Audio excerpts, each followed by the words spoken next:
Alright, I know this isn't normal for me to make a video like this, but I need to take this in a more of a serious tone. First of all, if you haven't seen the series known as Angel Hare, then go watch it. It's really good. It's worth it. It's got a lot of good stuff in it. If you like analog horror, you're definitely gonna like it, but it's also good on other aspects. I wouldn't even call it like analog horror, but we'll get to that part later. Second of all, I don't think this video is gonna work if you haven't watched it.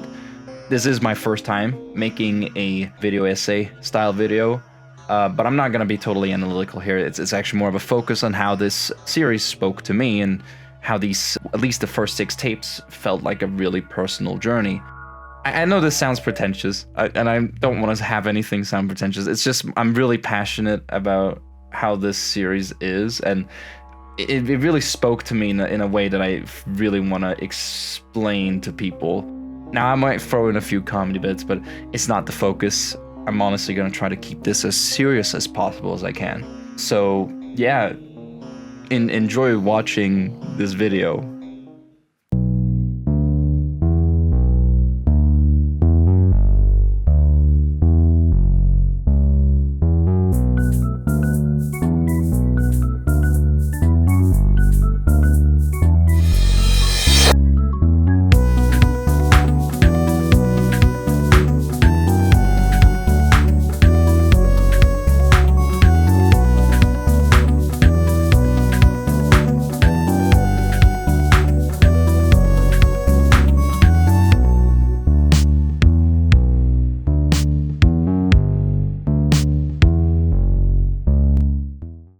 I think we should start talking about Angel Hare and what it is. Angel Hare is a series about a person known as Jonah, revisiting a series he used to watch when he was younger, like we all do sometimes. I mean, I do it with playing Rayman 1 again and realizing each time how hard that game is, or I do it with Mario Galaxy 2.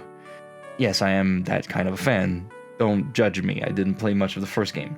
These 2 games are very important for me and my childhood. Those were my escape when I was younger. Now, Jonah notices something off. He notices that the dialogue is a bit different than what he remembers. He then goes and finds some original recordings he has of the show and watches it again. And there he begins to notice that, Angel Gabby was talking to him directly.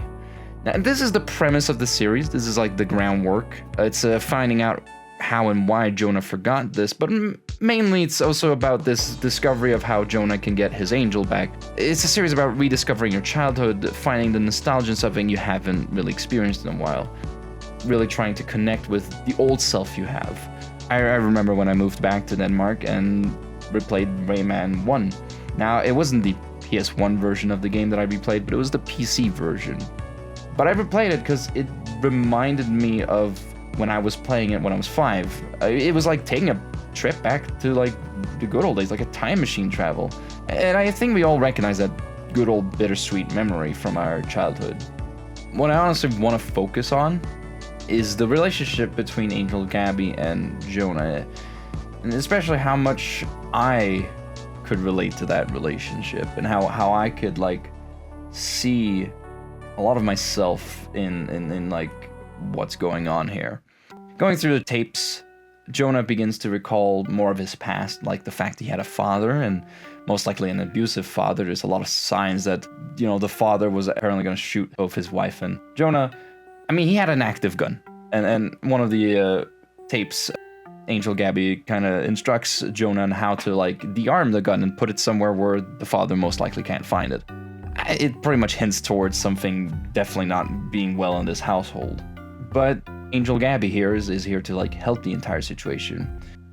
And clearly Jonah saw the good that Angel Gabby did and wanted her back. But I mean, it could have been all a dream, a thing he imagined, It's I kind of think, it's a thing that we all like, we might have like played something in the past, but like, is it for really something we played in the past? It's kind of fun because I find that like that's like whenever you come up in like the ages of like 18 to 20, you begin to realize that there's like a lot of stuff, and it might also happen later on, but like I got this flash a lot back to like a game I used to play a lot, and yes, it was Rayman, but I did not know that this was Rayman 1 back, like, when I was like 16 or 15. I completely forgot that game. And it's like, finding that game out again just felt incredibly weird and like, ecstatic in some way. And I think it's kind of the same thing here, was like, was it a dream? It's like, is it something you imagined? Jonah ends up doing a live stream of the tape, though, and tries to see if he can, like, bring her back to life. And she actually interacts with him, which is like, it's a super emotional scene, and I'm not gonna really dwell on this final shot yet, because there's a lot here. First of all, I'm gonna compliment the voice actor of Angel Gabby. Like, like, there's a lot of good nuances to the voice here. It really feels like a caring person, even though there's some there's supposed to be some intentional morality issues here. I mean, Gabby does construct a sort of alibi to Jonah, which isn't really like the most moral thing, but it's done in a way to protect the child that she's interacting with, and clearly doing it for the best, to really help this child. Now, I also love Francis, but Francis, my boy, he's not really the focus of the first 6 tapes. But like, Francis, like, come on, guys, his name is Francis. It's not the Badger. But Angel Gabby's clearly the focus of these 6 first tapes, together with Jonah, of course. It's both like an analysis of Jonah himself and his past. It's a lot of like an analysis of that, but there's also a focus on who Angel Gabby is and what her presence is. Now, it's clear that Jonah had a tough childhood, and Angel Gabby's clearly trying to help him as much as she can. Now, I wish I had my own Angel Gabby. And anyone could say that. Like, I think anyone would like to have a caring person in their life that really tries to take care of you. And this is why I relate so much to this story and why it affects me. I didn't grow up in a good family. A lot of my friends might know that, but if you're like new to my channel and stuff, you don't really know that.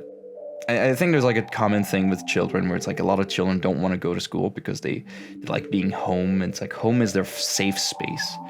My safe space was the school. I wanted to be away from my home. It was weird to be like the only one who enjoyed being it wasn't the only one, but it's not often that you meet people who enjoy being somewhere else than their own home. My mother was... well, she was something. I don't blame my father or my stepfather for their behavior. They were in a situation where they thought they could improve her. It's very normal in an abusive family. But like, how do you improve a person who can't see like their own mistakes? It's you can envy them, but it's really hard to improve someone who doesn't see themselves as someone who needs improvement. And I think this is like a big problem that my mother had. She's like a person that's definitely suffering from some sort of narcissism, and sees herself as the most important thing, and always wanting her to be the best. At that point, it's really hard to like see yourself as a mistake, or at least see yourself as someone who is capable of mistakes, because it's like it's impossible when you're so focused on being the person you are. Now, as a child living with, well, a monster like that, it's hard, really hard.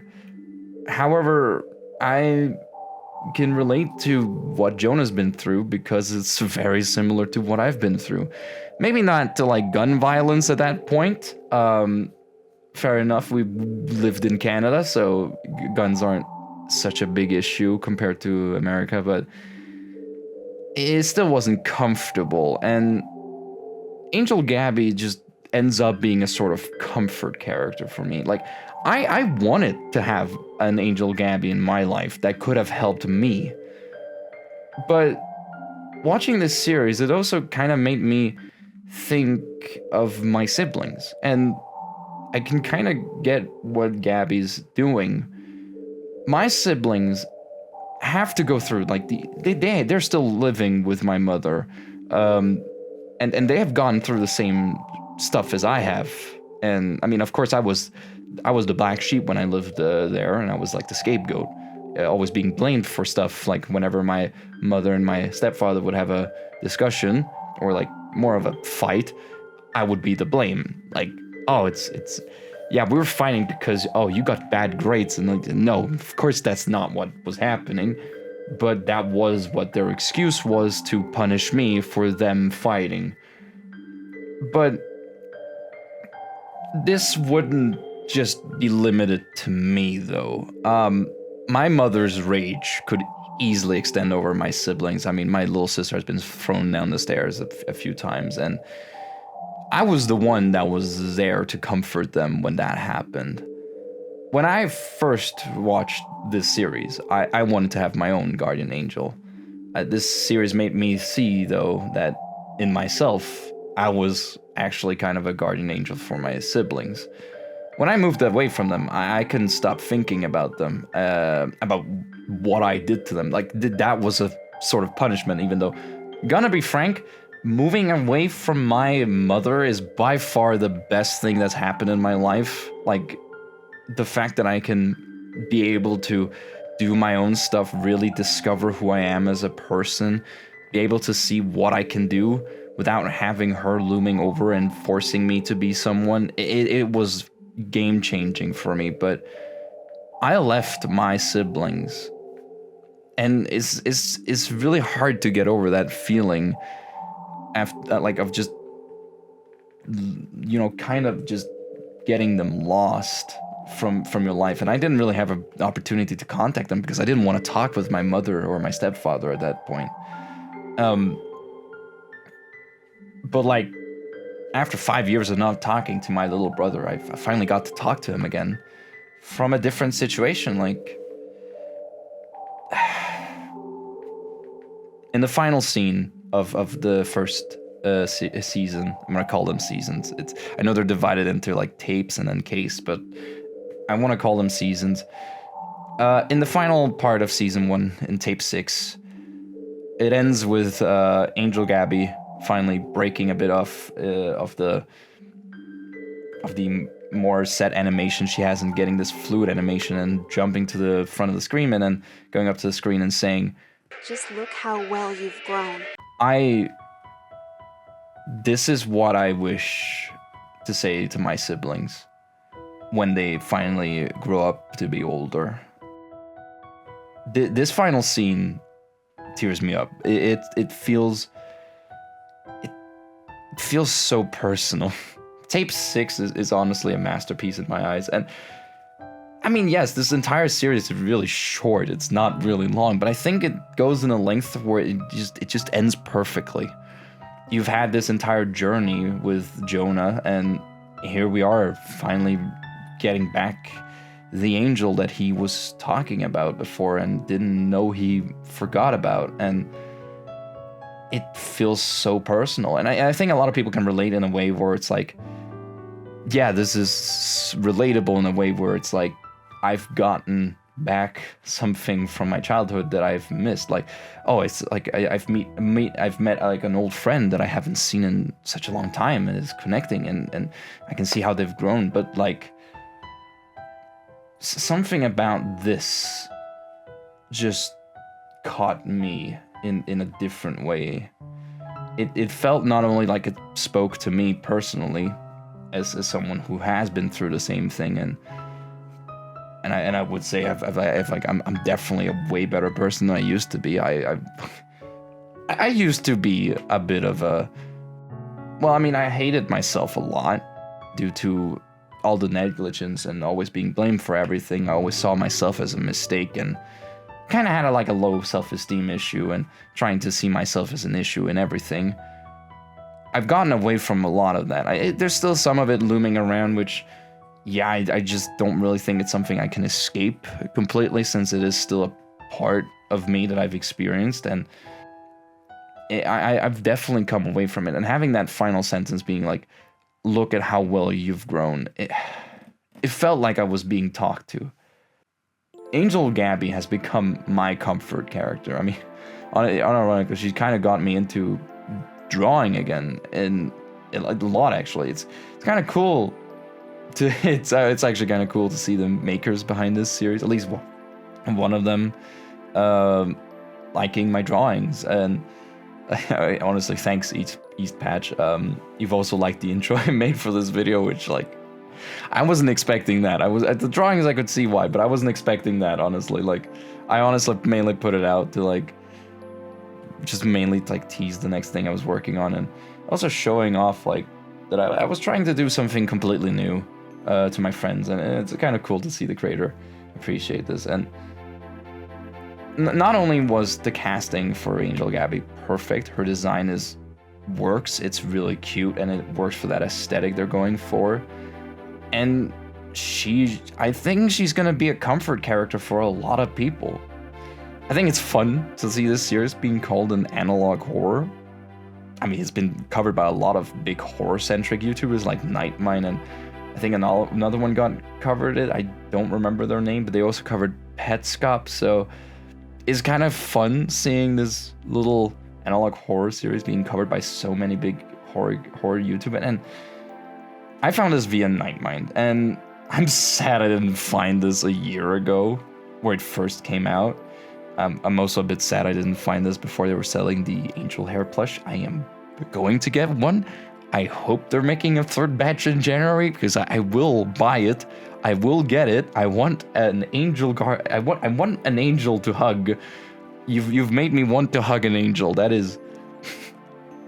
But I'm happy that I found a series that made me feel so unique. A series that felt tailored towards me. I mean, I've seen a lot of people relate to a lot of this and like this series, but it felt so personal.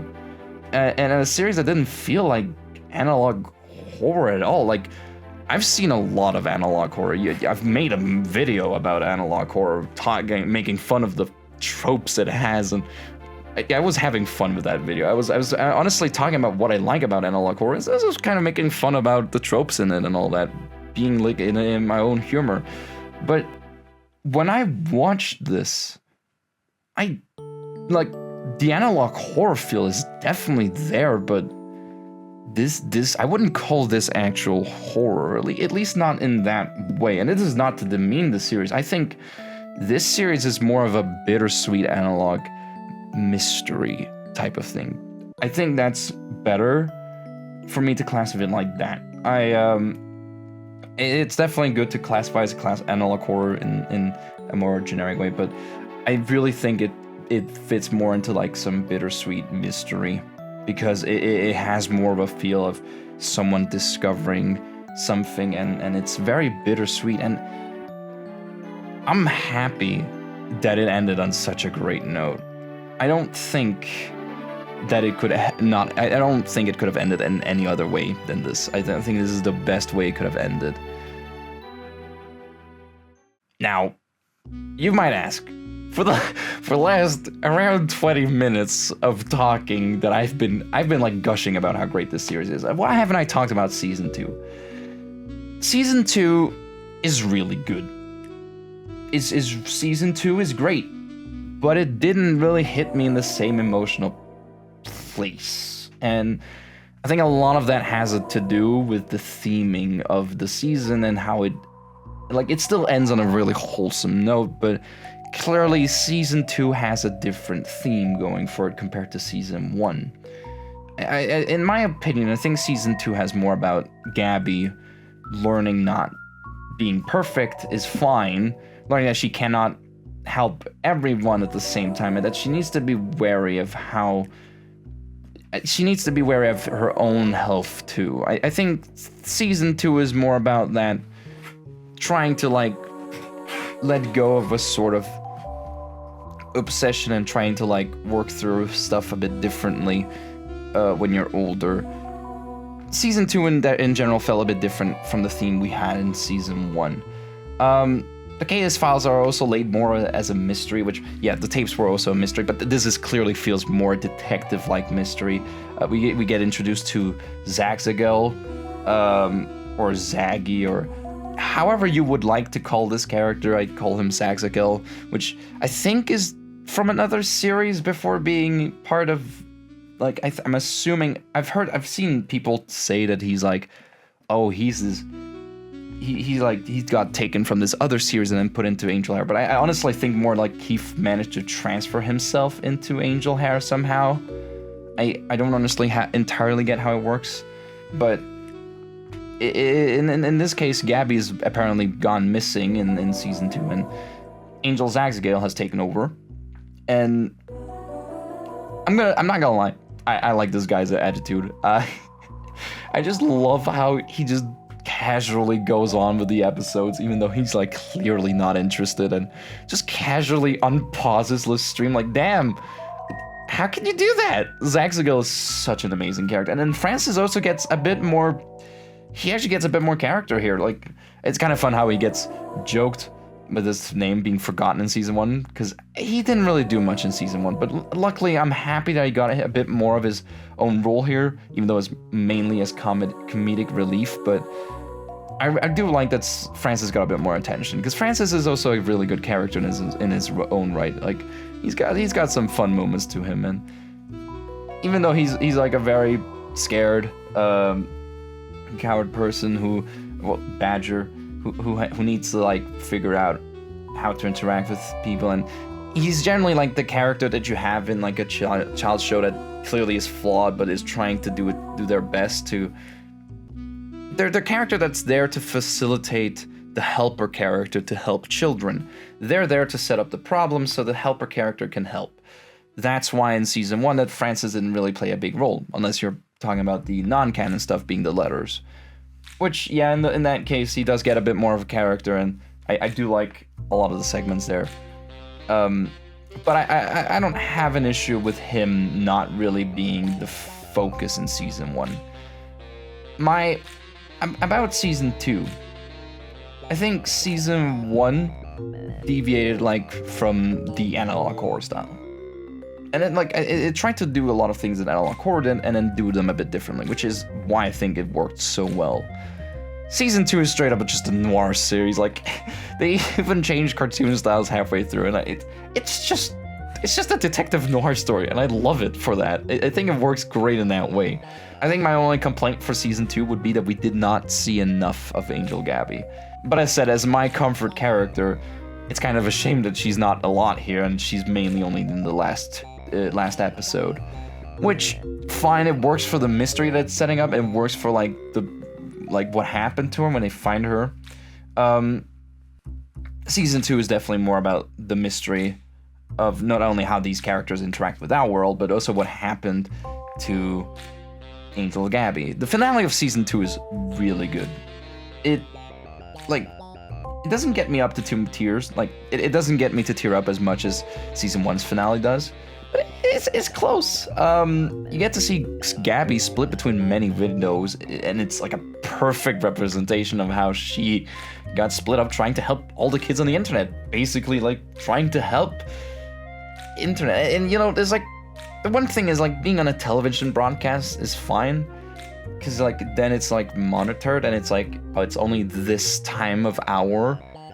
The internet is a whole other bag. It's like, it's huge. Not only is there going to be a bigger broadcast of children, but it's also, like, apparently the stream has been, like, running, for, like, how long was, like, 280 days? It was a long time that she has been out there trying to fix it. And, of course, that would split her up completely. Like, this angel has been helping thousands of children at the same time.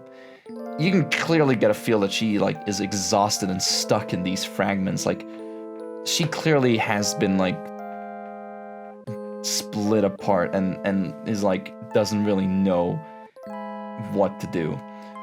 Jonah here clearly shows that he has been going through an arc here, learning to treat Gabby as a different type of friend compared to how it was when they were children, or rather, when he was a child. Here he actually decides to help Gabby too, deciding to help her help other children by helping her ground herself and broadcasting him in a pace where it's not, 24 hours a day, and basically making sure that it's more like controlled compared to what Gabby probably has done to herself to let her be in this split state. I don't think season 2 hits me as personal as season 1 did. I like season 2, but season 1, it just hit right there where it needed to hit. Like, it just felt so personal. And it's gonna make season 2 not as good for me, because season 2 is not something I can really see myself much. It's fine if anyone, by the way, interprets this in another way. This is just my way of like feeling this series and how it like affected me. Angel Hare is a series I will not forget. I don't want to call it analog horror, because it really doesn't feel like horror that much. It does have those dark undertones, but all in all, is again more of a bittersweet nostalgia that we all get to have, and that we all feel the need to revisit sometimes, you know. Plus, it's about how even though you might have had the shittiest parents growing up, you don't have to grow up to be shitty like them. I mean, just look at how well you've grown.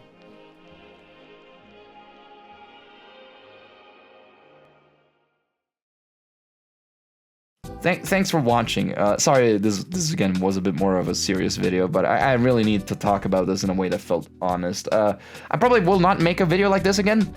Maybe if I find something that touches me as much as this did, but I want to say thank you to EastPatch for your amazing work, especially, and also to the entire cast that's been voice acting this. I swear, please make a new batch of the Angel Gabby plush. I really want it. I am ready. Like, email me. I don't know. Ping me on Twitter. Do whatever you want. I want one. I think it's cute. I want one. But I mean, I honestly think it might actually happen that there's going to be a new batch of these. Like, there's a whole new group of fans after all Nightmine's video and also others now. And I also want to thank Nightmine for actually introducing me to the series. I didn't actually really watch his video throughout. I just watched the first one. I was like, this is gonna be working for me. And then, yeah, honestly, I just fell in love with this. I'm actually happy that someone could show me what a wonderful thing this is. And finally, I want to thank my friends for handling my hyperfixation. Like, I mean, I pretty much made my Discord profile all that into Angel Gabby, because, man, I just can't get enough of her. I think she's amazing as a character. That hyperfixation will probably go away. I mean, who knows? Am I right? Anyway, a final thank goes to you, the viewer, for well, basically watching me talk about something I'm passionate about for the last 30 minutes or so. Probably longer. Honestly, no, it is around 30 minutes. I just checked. Thanks for watching this. It feels nice to know that someone would want to watch me talk about something that I really like. Thank you. It's been a fun December so far. But yeah, I'll see you guys in the next week for the finale of the David December videos. And it's gonna be a finale. I haven't actually scripted it yet, so I can't say much about it, but I think I've found a theme or a game that I'm probably gonna be talking about. It's probably gonna be back to the normal style that I normally make, but again, I wanted to experiment with this, mainly because I felt this was the best way for me to cover this series that I honestly feel very passionate about. So thanks for watching. Have a good one.